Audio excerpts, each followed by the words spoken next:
জিনিস, প্রতিটা জিনিস আল্লাহ তাআলাকে, আপনি নামাজ পড়তেছেন ৫ ওয়াক্ত, আপনি আল্লাহ তাআলাকে কল্পনা করতে বলছে। কুরআনে বলতেছে যে মনে মনে ভাবো, কল্পনা করো যে আল্লাহ তাআলা তোমার সামনে বসে আছে, আরশ নিয়ে, আরশে বসে আছেন, সিংহাসনে বসে আছেন।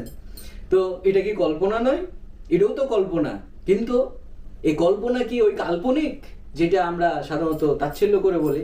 আমার ভিডিও কমেন্টে অনেকজনই বলে, যারা আমার হেটার্স আছে আমার যারা হেটার আছে, তারা এসে বলে পুরো সিস্টেমটাই হচ্ছে কাল্পনিক।